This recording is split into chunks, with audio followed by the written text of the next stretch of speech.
এতিয়া গ্ৰাম্য মহিলাসকল পাকঘৰত নহয়, পথাৰত ধান ৰোপণত ব্যস্ত। বৰ্তমান গাঁৱৰ মহিলাসকলে পথাৰত ধান ৰোপণৰ কাম কৰি আছে। বাৰিষাৰ আগমনৰ লগে লগে এই সময়ছোৱা কৃষকৰ বাবে অতি গুৰুত্বপূৰ্ণ হৈ পৰে। অসমৰ বানপানীৰ বাবে বহু কৃষকে খেতি কৰিবলৈ সক্ষম হৈছে আৰু ৰাজ্যৰ কিছু অঞ্চল এতিয়াও পানীত ডুব গৈ আছে, যাৰ বাবে খেতিৰ কামত নিয়োজিত লোকসকল চিন্তিত হৈ পৰিছে। বানপানীৰ বাবে ৰাজ্যত কৃষি ধ্বংস হৈছে। অসম এখন যিহেতু কৃষিপ্ৰধান ৰাজ্য, অধিকাংশ লোকেই খেতিৰ লগত জড়িত। কৃষিৰ বিফলতাই ৰাজ্যৰ অৰ্থনীতিত প্ৰভাৱ পেলাব পাৰে। পানী ইমান প্ৰব্লেম দিয়া নাই, কিন্তু এই লগা টাইমত ঠিকমতে আহি আছে আৰু এবাৰ বতৰটো ভাল। আমি আগৰ পৰা 10 দিন 15 দিন আগতে ৰোৱানীত দিনটো ঠিক কৰি ৰোৱানীটো মাতিব লগা হয় আৰু তাৰমানে খুবেই হয়। আজি মোৰ তাত কালি পৰহি আহি তেখেতত ভাইটিৰ তাত চবত চাই ভাল লাগছে এইবাৰ বছৰ খেতি কৰবা। তাৰমানে বৰষুণ বতৰ বিৰাট সাৰ থকাৰ নিচিনা লাগছে আৰু আমি। এক সুন্দৰ দৃশ্যপটত গুৱাহাটীৰ পৰা 100 কিলোমিটাৰ দূৰৰ ওদালগুৰি জিলাৰ হৰিশিঙা চক্ৰৰ অন্তৰ্গত শাস্ত্ৰপাৰা গাঁৱত মহিলাৰ এটা দলে ধান ৰোপণ কৰি আছে। শাস্ত্ৰপাৰা গাঁৱৰ এগৰাকী মহিলাই ক'লে, আমি সকলোৱে কৃষক, খেতিৰ লগত সংযুক্ত হৈ আছো।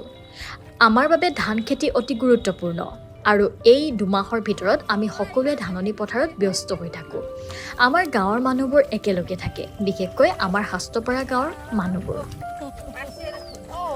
আমি খেতিয়ক মানুহ, আমি কৃষিৰ লগতে জড়িত। আমাৰ বিশেষকৈ ধান খেতি বেছি ইম্পৰ্টেণ্ট আৰু এই 2 মাহ আমি পূৰা একদম খেতি পথাৰত ব্যস্ত হৈ পৰোঁ গাঁৱৰ মহিলাখিনিয়ে। আমাৰ যিহেতু গাঁৱলীয়া মানুহ, আমি গোটেই আমাৰ গাঁৱৰ মানুহখিনি আমাৰ খুব মিলা প্ৰীতি আছে। শাস্ত্ৰপাৰা গাঁওখন বিশেষকৈ আমাৰ, বাকী আমি নাজানো, কিন্তু আমাৰ যিখন গাঁও শাস্ত্ৰপাৰা আমাৰ খুব মিলা প্ৰীতিৰে হেৰি কৰোঁ। গতিকে আমি যিহেতু এই 2 মাহত আমি ঘৰৰ কাম বন এৰি আমি পথাৰত নামি যাওঁ। আৰু এতিয়া আমাৰ যিহেতু আমি এটা স্কুল, আমাৰ ল'ৰা ছোৱালী আছে, স্কুল আছে, গতিকে আমি ল'ৰা ছোৱালীক ফুৰিব নিব লাগে। আমি এই ফুৰিব নিব ক'তো নাপাওঁ, কাৰণ যিহেতু আমি পথাৰত ব্যস্ত হৈ যাব লাগে। গতিকে সেইটো কাৰণে আমি আৰু এই 2 মাহত পূৰা ব্যস্ত হৈ যাওঁ। আৰু পূৰ্বৰ পৰাই পৰম্পৰা বুলি ক'ব পাৰি, মানে গাঁৱৰ চব মহিলাবিলাকে একেলগ হয়, মানে আমি মিলি জুলি কামখিনি কৰোঁ আৰু খেতিখিনি কৰোঁ। কাৰণ খেতি নকৰিলে আমিতো খেতিয়ক, খেতি কৰি খাওঁতো, খেতি নকৰিলে আমি চলিবও নোৱাৰোঁ।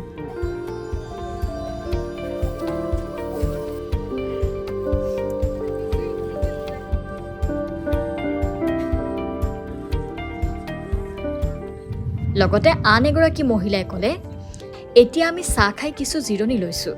জিৰণি লোৱাৰ পাছত আমি আকৌ পথাৰত ধান ৰোপণ কৰিম। খেতি কৰাটো কেৱল আমাৰ বাবেই নহয়, সকলোৰে বাবে অতি গুৰুত্বপূৰ্ণ। আমি এতিয়া ধান ৰুই উঠি ইয়াত চাহ খাব গৈছোঁ। চাহ খাই এতিয়া অলপমান জিৰণি ল'ম। জিৰণি লৈ আকৌ ৰুম।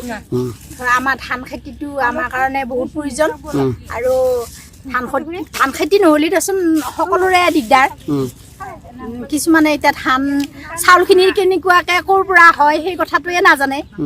এতিয়া আমি এনেকুৱাকৈ কষ্ট কৰি ধৰ এতিয়া লগে ভাগে আমি লাইন হৈ পেলাই আমি চাহ খাইছোঁ আৰু অলপ পিছত ধৰ আকৌ ধান লগাম। লগতে আজি মহিলা গোটটোৱে এটা ঘৰত ধান ৰোপণৰ কাম কৰি আছে আৰু কাইলৈ তেওঁলোকে আন এঘৰত ধান ৰোপণৰ কাম হাতত ল'ব।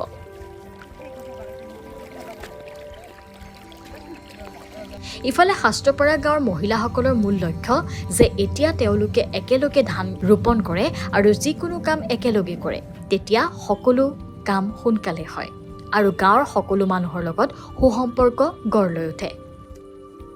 News desk report, NDS news.